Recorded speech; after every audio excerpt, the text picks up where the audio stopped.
Hi everyone, I'm back to read the next book series of American Girl doll books, and today I'm going to read Meet Mary Grace. And Marie Grace and Cecile, they are the two characters for these stories, these 6 books that we'll read. And it says that Marie Grace and Cecile books take turns describing the year that changes both of their lives. So the first book is Meet Marie Grace. The next book is Meet Cecile. And anyway, I'm going to go ahead and read what the back of this book says so we can find out what this one is about. Marie Grace Gardner has just arrived in New Orleans, and she hopes she never has to move again.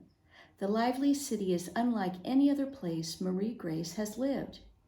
When she meets Mademoiselle Oceane, a talented opera singer, Marie Grace longs to take voice lessons.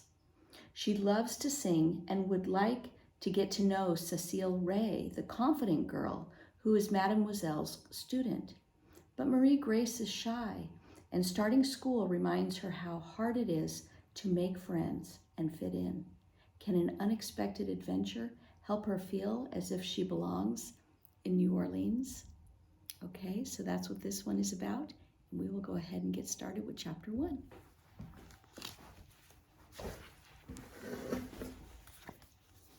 All right, Meet Marie Grace.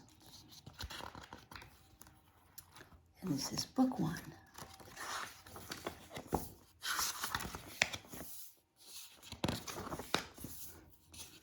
And in New Orleans, the people in New Orleans speak French as well as English. And you'll see some French words in this book. And for help pronouncing them, they're at the back. And I'll just show a picture of that at the end after I've read all the 6 books. But I just wanted to say that here is Marie Grace's characters and her family and friends. And we'll go ahead and read through these. We have Papa, Marie Grace's father, a dedicated doctor who is serious but kind. Marie Grace, a shy, caring 9-year-old girl who is happy to be back in New Orleans. And there's Mrs. Curtis, a no-nonsense widow who has been the gardener's housekeeper for 4 years. There's Uncle Luke, Marie Grace's uncle, who is a Mississippi River steamboat pilot. There's Argos, Marie Grace's dog, who is her constant companion. Mademoiselle Oceane, a French opera singer who gives voice lessons. And there's Cecile Ray, a confident girl who takes voice lessons with Mademoiselle Oceane. And Lavinia Halsworth, a wealthy girl who likes to be the boss. Okay, and those are our characters. And we will go ahead and get started. Chapter 1 is called Home Again. January 1853. Marie Grace Gardner woke up to a strange sound coming through the window above her bed. She listened closely. Then she heard it again, the sweet high notes of trumpets and the rat-a-tat-tat of drums. She sat up in bed. It's music, she realized. Maybe it's a parade. Marie Grace loved parades, and Papa had told her that the parades in New Orleans were the best part in the world. Marie Grace could hardly wait to see if it was true. She swung her feet onto the bare wood floor. Her big dog, Argos, had been curled up next to her on her bed. Now Argos lifted his head and looked at her through the gray fur that half covered her eyes. Let's find Papa, she told him. Argos jumped up and hurried to the door. The room wasn't see your breath frozen as her room in Eliot, Massachusetts had always been in the winter, but it was chilly enough to raise goosebumps on her arms. Marie Grace searched in her trunk for something to wear over her flannel nightgown. She and her father and their housekeeper, Mrs. Curtis, had arrived in New Orleans only the night before. So far, all she had unpacked were her blankets, her nightgown, and the small oval portrait of her mother that she always kept by her bed. She grabbed a wool shawl from the trunk and stepped out of her room. "Papa," she called. Her voice echoed through the hall. There was no reply. Marie Grace guessed that her father was unpacking his office. She and Argos climbed down the outside stairs to the open courtyard. The stones felt cold underneath her feet as she hurried to the door on the ground floor of the building. "Papa," Marie Grace began as she burst into her father's office, "I heard music outside, and—" She stopped suddenly. Her father, Mr. Thaddeus Gardner, was sitting at his desk. But he wasn't alone. A handsome man with a mustache was sitting across from him. Papa must have a patient already, Marie Grace realized. "Excuse me, sir," she stammered, and she began to retreat toward the door. But instead of following her, Argos yelped and rushed toward the man. For a moment, Marie Grace was afraid he was going to jump up on the stranger. "No, Argos," she cried. The man just laughed. "Hello, my friend." He greeted Argos and patted the dog's head. Argos wagged his tail so hard that it thumped against Papa's desk. The man stood up and grinned at Marie Grace. "Tea Marie," he exclaimed. "How wonderful to see you again. Why, you've grown to be the very image of your mama." Marie Grace stared at the stranger. Her mother's nickname for her had always been Tea Marie. But since Mama had died, no one had ever called her by that name. "Who is this man?" she wondered. Her father stood up too, and the sun from the window behind him glinted off his wire-rimmed glasses. "Marie Grace," he said, smiling, "you recall your Uncle Luke. He came to bring us a basket of food and welcome us home to New Orleans." Marie Grace nodded shyly. She had been born in New Orleans, but she had been away for so long that now she hardly recognized her uncle. He was her mother's youngest brother, and he worked as a pilot on a steamboat. When Marie Grace and her parents and her baby brother Daniel had lived in New Orleans 4 years ago, Uncle Luke had often visited. Marie Grace remembered him bringing news from Mama's family and treats from his trip up the river. One summer, Uncle Luke had surprised Marie Grace with a tiny gray puppy he had rescued and named Argos. Marie Grace and Argos had been friends from their first day together. And whenever she had gone for walks with Mama and Daniel or skipped rope in the courtyard, Argos had stayed close by her side. Marie Grace remembered it as the happiest time of her life. But that winter, a cholera epidemic had swept through the city. In one terrible week, Mama and Daniel had both died. Soon afterward, Papa had packed up his medical supplies and taken Marie Grace and Argos away from New Orleans and back to Pennsylvania, where he had grown up. Papa was a dedicated doctor, and he worked long hours taking care of the sick and the poor. But since many of Papa's patients couldn't pay, the Gardners were always short of money. During the last few years, they had moved from town to town in the Northeast, looking for just the right place for Papa to work. Moving had been hard for Marie Grace. None of the places where they lived ever seemed as warm and welcoming as the home she remembered with Mama and Daniel in New Orleans. Marie Grace had been happy when Papa decided it was time for them to return to New Orleans. Yet now everything was unfamiliar, even Uncle Luke.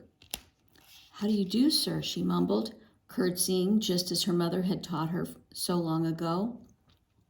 "Très bien," exclaimed Uncle Luke. "Very well." Excuse me. He gave her a hug and a quick kiss on the cheek. Then he said something else in rapid-fire French. She stared at him blankly. "We've been away so long that Marie Grace has forgotten much of her French," her father told Uncle Luke. "I'm afraid I'm a bit rusty too." Uncle Luke shrugged as if to say that whatever language they spoke was not important. I told your papa that it's good you are back home in New Orleans. All our family is looking forward to seeing you again, he explained in perfect English. I remember how much you enjoyed visiting everyone in Belle Cheniere when you were little and how brave you were. Marie Grace was astonished. Me, brave? Bien sûr, of course, said Uncle Luke. You begged your mamma, my dear sister, to let you picnic by the bayou. She wisely said that there were too many alligators in the swamps for children to go exploring by themselves. But I'll always remember my brave Tia Maria. Only 4 years old, and you said, alligators don't scare me. Marie Grace felt her face grow red while her father and Uncle Luke laughed together. She had a dim recollection of visiting Belle Cheniere, the little town not far from New Orleans, where her mother's family, the Rousseaus, lived. She remembered playing with her cousins and paddling in a boat, but she couldn't ever remember being brave. Uncle Luke reached for his hat. I must go and call upon a friend at the Royal Music Hall, he told them. Why don't you both come with me? We could see the parades along the way. Marie Grace's eyes widened. There really is a parade, she asked, remembering the music she had heard. There are lots of them today, said Uncle Luke. It's the anniversary of our victory at the Battle of New Orleans. The biggest parade will be on the Canal Street. It's the best in the city. Marie Grace looked hopefully at her father, but he shook his head and gestured at the stacks of boxes that filled his office.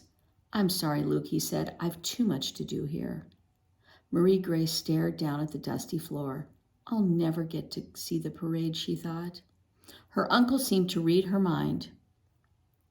Perhaps Marie Grace could come to the parade with me, he suggested to her father. She ought to see the celebration, and I would like to introduce her to my friend, who sings with the opera. Uncle Luke turned to Marie Grace. Do you still enjoy music just as your mama did? Oh, yes, said Marie Grace, her excitement overcoming her shyness. To Marie Grace's surprise and delight, Papa agreed to the plan. While Papa and Uncle Luke talked, she gulped her breakfast and quickly changed into her best wool dress and bonnet. Outside in the bright January sunlight, Uncle Luke helped her into a hired carriage.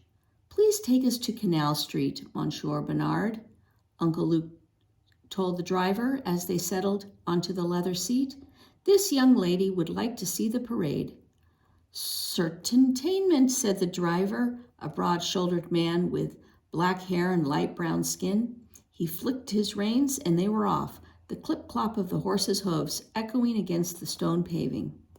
Monsieur Bernard steered the carriage down the narrow lane, past colorful homes with arched doorways and shuttered windows. Pretty iron balconies reached out from many of the houses, and Marie Grace glimpsed wall courtyards behind the buildings.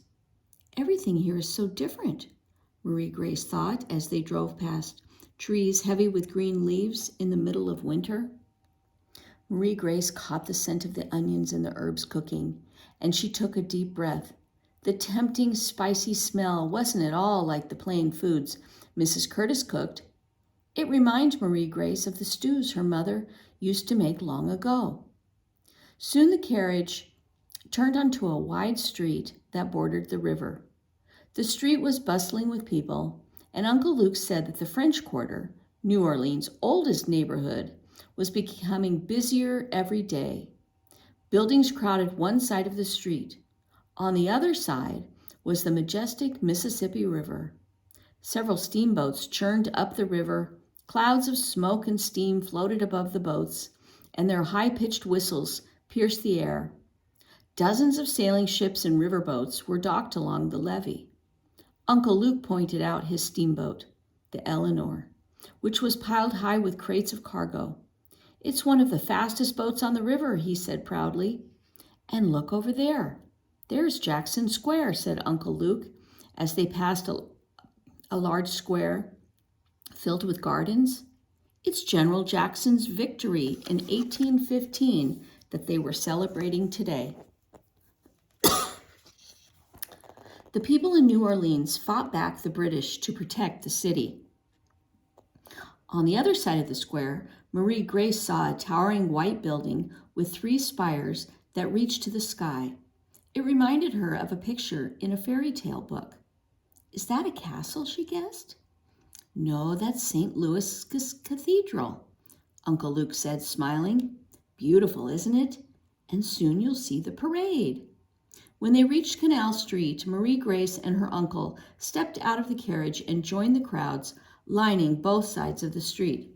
Some of the spectators were wedged in doorways, and others stood along the edge of the road, waving handkerchiefs and American flags. Marie Grace stared in amazement. The parade was far grander than anything she had ever seen before. Row after row of soldiers marched by in careful, pressed uniforms, their swords swinging by their sides.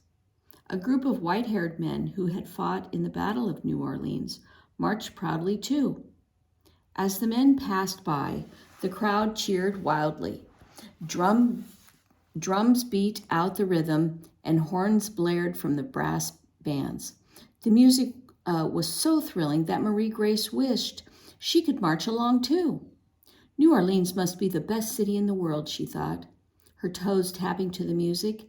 Surely it was the best parades. I wish Papa was here to see this too.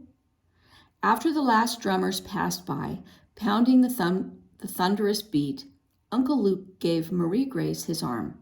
Together they made their way up Canal Street, along a raised sidewalk, which Uncle Luke called the banquet. He was telling Marie Grace an exciting story about pirates who once lived in New Orleans when a man called, "Mr. Rousseau! A word with you, please." Uncle Luke stopped and tipped his hat. Then he introduced Marie Grace to Mr. Halsworth, a plump, well-dressed man, and his daughter Lavinia, who looked slightly older than Marie Grace. As Mr. Halsworth talked with Uncle Luke about shipping cotton on the Eleanor, Marie Grace smiled hesitantly at the other girl. It was a wonderful parade, Marie Grace ventured. Lavinia did not smile back. She surveyed Marie Grace's plain dress and bonnet with a critical eye. "I can't be bothered with parades," she replied. Marie Grace's face grew hot with embarrassment. Did I say something wrong, she wondered. Lavinia wrapped herself in her fur-lined cloak. "I prefer private parties and balls where only the best in society are invited," she added. Then she thrust out her chin and turned to her father. "May we go now, Father?" Lavinia pleaded. "My friend Sophronia is expecting me." Mr. Halsworth checked the heavy gold pocket watch that hung from his waistcoat. "Very well," he said. Then he and Lavinia walked briskly away without even saying goodbye. Uncle Luke shook his head as he watched them leave. It seemed as if they are in quite a rush, and on a holiday too. "I don't think Lavinia liked me," Marie Grace confessed. "She said she prefers the best in society, and I'm not sure what that is." "Don't worry about Lavinia," Uncle Luke advised as he and Marie Grace continued along the banquet. "The Halsworths may judge other people by how much money they have, but plenty of people will be friendly to you if you are friendly to them. I'm sure you'll find lots of friends in New Orleans." Marie Grace was silent. During the last few years, she had moved so many times that it had been hard for her to make any friends at all. "Maybe it will be different here," she told herself. "We'll take a shortcut to the music hall," said Uncle Luke as they turned a corner. Compared to the bustling crowds on Canal Street, this narrow street was quiet, almost deserted. Suddenly, Marie Grace heard a man's harsh voice yell, "Stop, you!" She whirled around, and behind her, 2 burly white men grabbed a black boy of about 14 or 15. "Let me go," the boy protested loudly. Then he said something in French that Marie Grace did not understand. The larger of the two white men shook the boy by the collar. "You look like the slave who ran away from Gray's plantation." The man shouted at him. "Show us your papers." Marie Grace's heart beat fast. She turned back to her uncle, whose face was suddenly serious. "We go this way," he told Marie Grace. He steered her away from the men and into the alleyway where the buildings were so close together that they nearly blocked out the sun. When they were out of earshot, Marie Grace asked, "Why did those men stop that boy? Did he do something wrong?" "They think he's an escaped slave," Uncle Luke explained. "But the boy said he and his whole family are gens de couleur libres." Marie Grace looked up at him, puzzled. "Free people of color?" her uncle translated. "In New Orleans, not all people of color are slaves. Many are free, and they have some of the rights that the white people have." In the years she had spent in the Northeast, Marie Grace had not known many people of color, free or slave, but she'd often heard her father say that slavery was wrong, and he believed that all people should be treated equally. "If that boy is free, why did those men stop him?" Marie Grace asked. Uncle Luke shrugged. "They wanted to check his papers. People of color have to carry papers to prove that they are free." Marie Grace frowned. "I don't understand." "Some people of color are wealthy," Uncle Luke explained. "They own businesses and big houses, and they have their own society. But many others are not rich, and if they're suspected of being escaped slaves, they have to show papers to show they are free. So, for that boy's sake, I hope he has papers." "I hope so too," thought Marie Grace, remembering the fear in the boy's eyes. At the end of the alleyway, Uncle Luke led Marie Grace to the back of an imposing stuccoed building. "Bonjour, Louis," Uncle Luke greeted the man at the door. "Is Mademoiselle Michel in?" "Oui, Monsieur Rousseau. She's with a student," said the elderly watchman, waving them inside. "Mademoiselle Oceane Michel is French, and she trained in Paris," said Uncle Luke as they climbed the stairs. "She has the most beautiful voice, and besides singing in the opera in New Orleans, she gives lessons to talented young students." "I'm going to meet a real opera singer?" Marie Grace thought. Her hands were damp with nervousness as she held onto the banister. And when she reached the upstairs hall, Uncle Luke stepped in front of the tall door. Marie Grace heard a shrieking noise that sounded like someone trying to sing a high note and failing miserably. "Is that what Uncle Luke means by talented students?" she wondered. Uncle Luke glanced over at Marie Grace, and then he covered his ears. Marie Grace started to giggle, and Uncle Luke burst into a deep, hearty laugh. Suddenly the girls stopped, and the door swung open, and a girl about Marie Grace's age glared at them. Marie Grace stopped laughing. "What have I done now?" she wondered. All right, and that is the end of Chapter 1 of Meet Marie Grace from 1853, Book 1. And next time, we will read Chapter 2.